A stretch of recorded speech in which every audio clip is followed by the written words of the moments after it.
मुरुम परिसरात पावसामुळे शेतकऱ्यांचे प्रचंड नुकसान. महसूल व कृषी विभागाचे पंचनामे औपचारिकतेपुरतेच. गेल्या 15 दिवसांपासून मुरुम शहर परिसर व महसूल मंडळात तुफान पाऊस, मुसळधार पावसाची संततधार असून विजांचा कडकडाट व वाऱ्यांच्या जोरासह पावसाने ग्रामीण भागात अक्षरशः हाहाकार माजवला आहे. या आपत्तीमुळे शेतकऱ्यांचे मोठ्या प्रमाणावर नुकसान झाले असून मूग, उडीद, सोयाबीन, तूर यासह ऊसाचेही मोठे नुकसान झाले आहे. या पार्श्वभूमीवर शासनाकडे तातडीने सरसकट नुकसान भरपाई द्यावी अशी मागणी विविध राजकीय पक्ष व सामाजिक संघटनांकडून होत आहे. महसूल व कृषी विभाग पंचनाम्यासाठी संयुक्तपणे दौरे करत आहेत.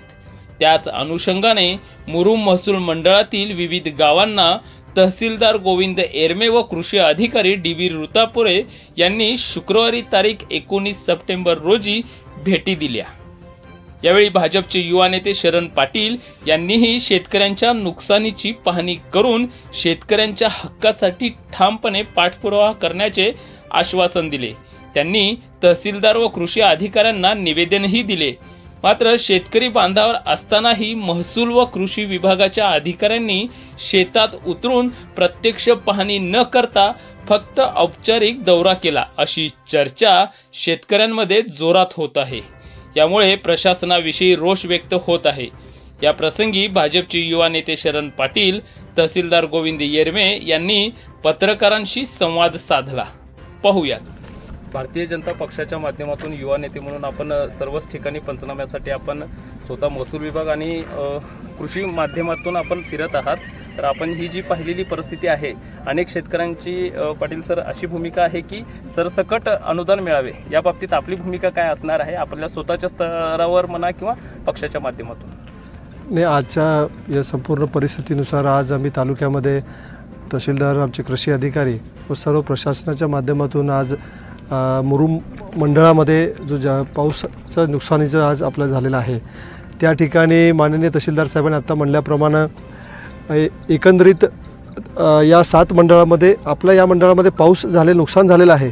पण जो काय निकषानुसार आपल्याला तिथं दिसत नसताना तरी आपण आपल्या स्तरावरती प्रशासनाच्या वतीनं हा अहवाल सादर करून शासनाच्या मदतीनं आपल्याला जास्तीत जास्त मदत निधी कसं मिळता येईल आपल्या या सर्व बांधवांसाठी आणि विशेषतः आम्ही आपल्या पक्षाच्या माध्यमातून मंत्री महोदयांनाही आम्ही बोलणार आहोत आणि येत्या सोमवार मंगळवारीच आमची बैठक होईल आणि आपल्या या सर्व मंडळामध्ये जे नुकसान झालेलं आहे मी आपल्या या माध्यमातून मी विनंती करत आहे की परिस्थिती खूप बिकट आहे. कारण आम्ही आज प्रत्येक आपल्या या सर्व शेतकरी बांधवांना भेटत आहोत. शेतामध्ये गेल्यानंतर जी परिस्थिती आज आपल्या डोळ्यासमोर आहे, मी आपल्याला आश्वस्त करू इच्छितो की प्रशासनावतीनं तहसीलदार साहेब आणि सर्व टीम हे आपल्याला सहकार्य करत आहेत. कलेक्टर महोदयांशी माझं बोलणं झालं सकाळी. आपला हा अहवाल लवकर शासनापर्यंत पोहोचणार आहे आणि शासनाच्या माध्यमातून मी सांगू इच्छितो की आपल्याला मदत जास्त मिळवण्यासाठी आपण सगळेजण प्रयत्न करत आहोत आणि नक्की याच्यामध्ये यश आपल्याला येईल. धन्यवाद. तहसीलदार आदरणीय येरमी सर, आपणाला प्रश्न असा आहे की गेल्या वर्षी 2024चे अतिवृष्टीमध्ये मुरुम महसूल मंडळाला वगळलं होतं. त्या पद्धतीनं अनेक ठिकाणी शेतकऱ्यांनी आंदोलने केले, परंतु मुरुम महसूल मंडळाचा समावेश केला नाही. पण तशीच परिस्थिती याही वर्षी होऊ नये यासाठी आपली आता नेमकी भूमिका काय असणार आहे? अतिवृष्टीत समाविष्ट किंवा सततच्या पावसाने होणारे नुकसान? नाही, आता गेल्या वर्षीचं आपण बोललात. गेल्या वर्षी आपण सप्टेंबर-ऑक्टोबर मध्ये झालेल्या नुकसानीचा अहवाल त्या ठिकाणी पाठवलेला होता आणि त्यावेळी देखील मुरुम महसूल मंडळ वगळता इतर महसूल मंडळामध्ये निकषानुसार अतिवृष्टीची नोंद झालेली असल्यामुळं त्या मंडळांना अनुदान मंजूर झालेलं होतं. आता यावर्षी आम्ही प्रत्यक्ष पाहणी केलेली आहे आणि जरी अतिवृष्टीची नोंद मुरुम महसूल मंडळामध्ये नसली तरी प्रत्यक्षामध्ये मोठ्या प्रमाणात शेतीमध्ये पाणी साचलेलं आहे. सोयाबीन, तूर आणि उडीद, मूग या पिकांचं निश्चितच त्या ठिकाणी नुकसान बऱ्यापैकी झालेलं आहे आणि सतत पाऊस पडत असल्यामुळं जे हे पिकांचं नुकसान झालेलं आहे त्याची वस्तुस्थिती दर्शक पाहणी करून आम्ही शासनाला जिल्हाधिकारी महोदयांना या ठिकाणी सादर करणार आहोत। त्यामध्ये निश्चितच शासनाकडून त्याच्याबाबत निर्णय होईल आणि सर्व शेतकऱ्यांना त्याबाबत दिलासा नक्कीच मिळेल अशी मला अपेक्षा आहे। राज्यात सर्वत्रच पाऊस झालेला आहे आणि अनेक ठिकाणी अतिवृष्टी सदृश्य परिस्थिती आहे। त्या संपूर्ण पार्श्वभूमीवर उमरगा तालुक्यातील मुरुम महसूल मंडळात देखील मोठ्या प्रमाणात पाऊस झालेला आहे। आज आपण कोणत्या स्तरावरती आणि कशा पद्धतीने पाहणी केलेली आहे? उमरगा तालुक्यामध्ये आपल्याकडे 7 महसूल मंडळं आहेत।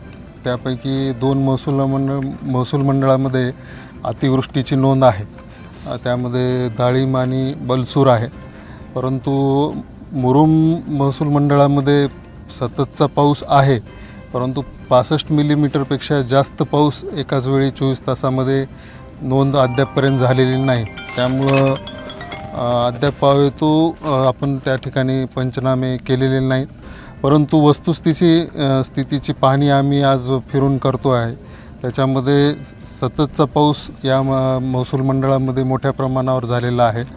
वारंवार पाऊस झाल्यामुळं पिकांमध्ये शेतीमध्ये पाणी साचून राहिलेलं आहे आणि त्यातून उडीद, मूग, सोयाबीन या पिकांचं मोठ्या प्रमाणात नुकसान झाल्याचं प्रत्यक्ष वस्तुस्थिती आहे आणि त्या अनुषंगाने आम्ही महसूल विभाग,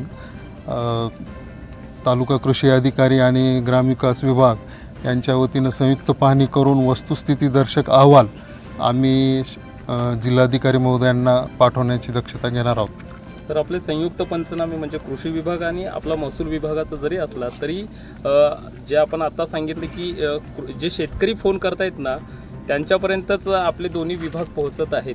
परंतु सत्य परिस्थिती आज आपल्या इथं जवळपास अनेक शेतकरी इथं आहेत, तर परिस्थिती खूपच बिकट आहे। आणि आता आपण म्हणजे या तालुक्यातील जो मुरुम महसूल मंडळ आपण सांगितलं तिथं अतिवृष्टी नाही असं आपलं म्हणजे काय ते पर्जन्यमापक यंत्राच्या आधारे सांगत आहात, पण वस्तुस्थिती जर पाहायला गेलं ना वास्तवात परिस्थिती शेतकऱ्यांची मोठी दयनीय झालेली आहे।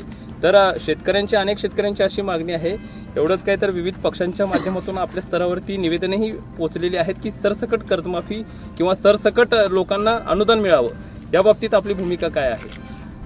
आता मुरुम महसूल मंडळामध्ये आलूर, बेळम, वर्नाळवाडी या गावांमध्ये मागच्या आठवड्यामध्ये मोठ्या प्रमाणात पावसाची नोंद झाली होती आणि बेळम तांड्यामध्ये परिसरामध्ये अनेक ठिकाणी घरांमध्ये पण पाणी घुसलेलं होतं। त्या दृष्टिकोनातून या 3-4 गावांमध्ये आम्ही पाहणी करून पंचनामे केलेले आहेत।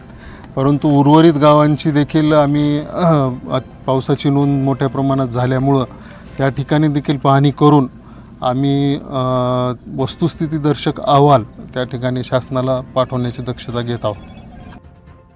यावेळी भाजप नेते शरण पाटील, उमरगा तहसीलदार गोविंद एरमे, तालुका कृषी अधिकारी DB रीतापुरे, मुरुम कृषी सहाय्यक बळीराम जाधव, मुरुम तलाठी सुदेश होनकळस, प्रशासनातील इतर अधिकारी यांच्यासह सामाजिक राजकीय क्षेत्रातील रफिक तांबोळी, योगेश राठोड, महालिंग बावशेट्टी, संजय सावंत, श्रीधर इंगळे, संजय बेंडकाळे, व्यंकट वागदरे, गणेश अंबर, भगत माळी, राजू मुल्ला यांच्यासह अनेक शेतकरी ग्रामस्थ मोठ्या संख्येने उपस्थित होते।